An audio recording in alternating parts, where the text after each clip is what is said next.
Hello. Hi, Tate. I'm KP. Nice to meet you. Nice to meet you too. Disclaimer, this is my first ever celebrity interview. So Oh my God. you're taking my Exciting. celebrity interview virginity right now. Wow. So it's been a bit since we've done a virtual interview. I think the last time you were with us, it was during our virtual prom. I don't know if you remember that. Yes, You were blonde at the time. I was blonde. So I have to ask, did someone break your heart? Is that why you're a brunette now? So I went all dark and crazy. Yeah. No, I make a lot of really spontaneous decisions, and then I'll like literally do it like the day of. Like it's not even like a week notice. And I literally was just like, Mom, I'm going to the hair salon today.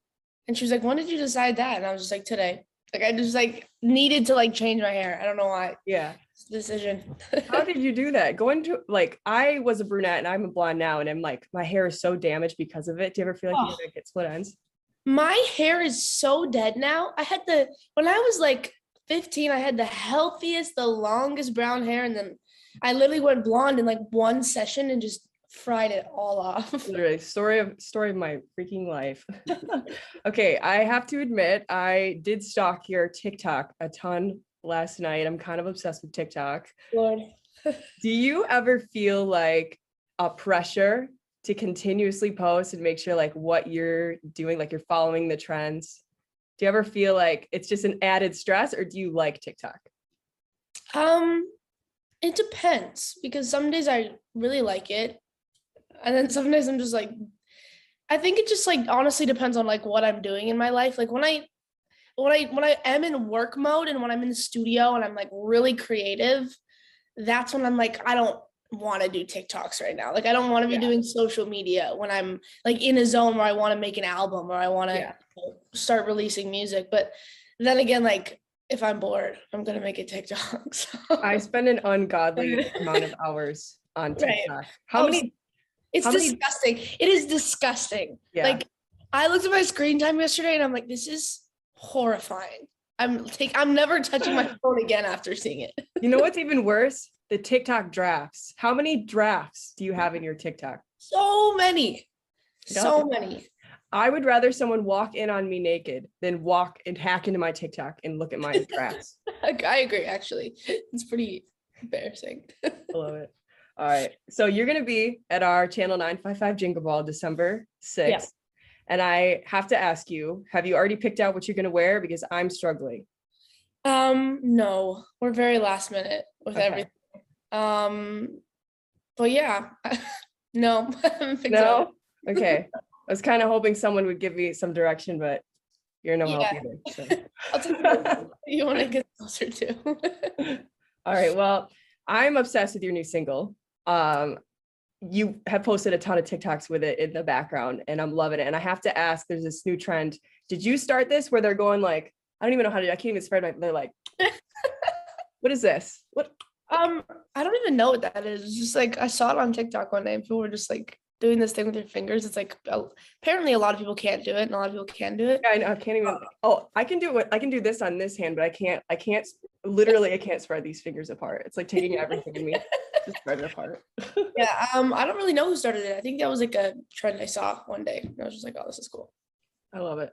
Well, tell me about your writing process for this new album. I have been like binging it, listening to it, and you have been known just to be so transparent and honest with your writing and your lyrics, and your fans really connect to what you sing about. And I could really feel the pain when I was listening to it too. So tell me about like your songwriting process. When you get an idea, do you write it down in your notes? Like, how does the whole songwriting process work for you?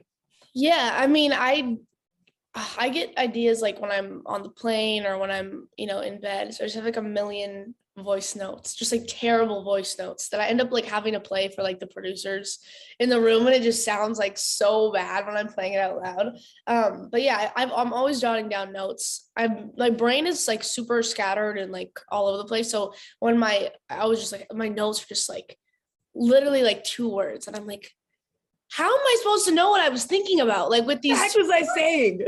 Like, this means nothing. But yeah, I feel like I'm a very creativity sparks at any moment of the day. And then when I'm in a session, it's just like grind time. I'll just, try to think of ideas and come up with things fresh on the spot. Okay. Have you ever had a guy that you were talking to read into your songs, your lyrics? Oh yeah. Oh yeah. I think that's like the worst thing about being a songwriter is like, you have to like tell them that all the songs you're writing, like, because sometimes it can be like a real moment that they said that like inspired something, and then like a fake song. So it's just like it depends on the situation, because I'm like, it could have been one thing and I'm not, this isn't actually about you, but it like is kind of like, there's little moments that you take, and there's exaggerations, and I think yeah, for sure people can read into it. It's kind of like someone's reading your journal. Oh yeah, and it's like not even a legit journal, because I'm like, it's like there's like three people in the room, or you're bouncing off ideas, or you're like, this is what someone said to me, oh that sounds cool in this context. So it's like it changes. Yeah I love it. Have you ever had any issues like with the guys you're talking to, like they just like with being all out there, and it just like you know what I'm trying to get at? I don't talk to that many people. But the guys that I've like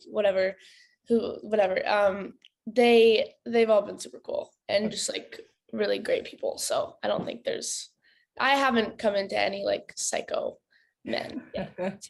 Yet is the key word. So you just came back from tour. Well, you just came back from tour. Yeah. So do you ever feel like the more that you rise and the more like that you're just experiencing, your career, do you feel like you're going to lose that kind of spark and like honesty in your music? Do you feel like you will always be able to relate to, your fans? I mean, the thing about it is like my music has changed so dramatically, even from when I was 13. Like I started releasing songs on YouTube when I was 13 years old. And I think it's the weird part about all of this is that you're literally at the same time of growing up, you're writing about it. So it's like I'm documenting and giving out my whole life details to the world. And I'm still figuring out who I am as a person, which is crazy. Like when you started like really, really releasing music at 16, it's like, that's so young. And so, yeah, I mean, I feel like they're just riding with me, my fans, just seeing where I'm going, which is really awesome. I mean, they're always with me, which is amazing. That's cool. So I know you did a collab with Khalid. He's going to be at our Channel 955 Jingle Ball. He's the best. Do you ever feel like, is it more of like a professional relationship when you see another artist that you've worked with, or like an artist that you've, kind of chatted with? Is it more of a professional relationship, or is it a friendship? Like, do you get excited to see certain people when you're on tour, or when you're like going to events? Yeah. Khalid's one of those people that is like when I see him, I mean, yeah, I mean, those kind of events are crazy. Like there's so many people that you don't know. When you know someone who like actually knows you on a personal level, it's like very calming. I mean, I've been to so many events where I've seen Khalid and I've been like, oh, thank God you're here. Like, it's one of those, like, I don't know. It's refreshing.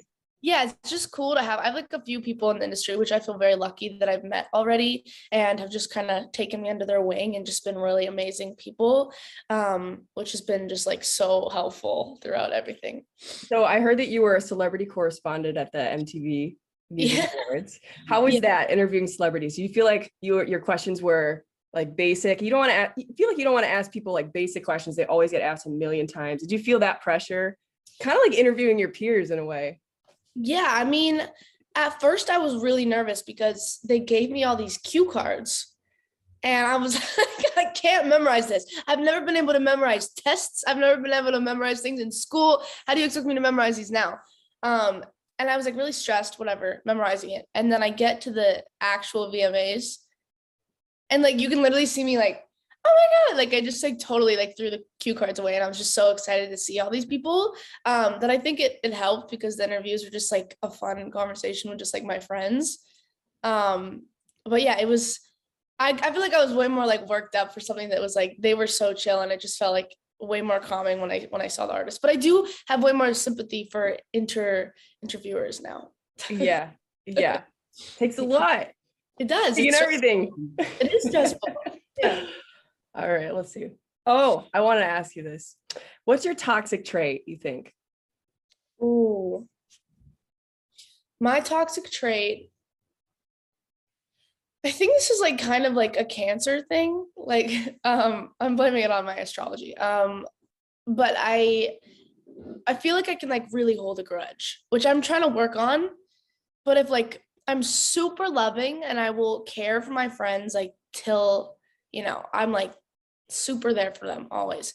But then like the second that I like feel something's off, I like totally will like step back and I'll just like, go a little ghosty. And I think that's something that I'm trying to work on. Is just I can just hold a grudge for a really long time and I'm trying to work on forgiveness. Okay, so my toxic trait is eating people's leftovers. Let's not be too deep here. What's your toxic trait that's not super deep? Okay. My toxic trait is, well, I do always make my friends like switch plates with me. Like I'll order something in a restaurant and their meal is just like always better than mine. So Isn't that how it goes? You just gotta like get food envy. The person next to you's like, oh, I wish I ordered that sandwich, not mine. literally. I love it. Well, thank you for being with us, Tate. I'm gonna wrap this up. I'm so excited to see you live at our Jingle Ball on the 6th. Thank And you. if you figure out what you're wearing, please let me know because we need some help here at Channel 955. Nice meeting you. Nice meeting you. Bye.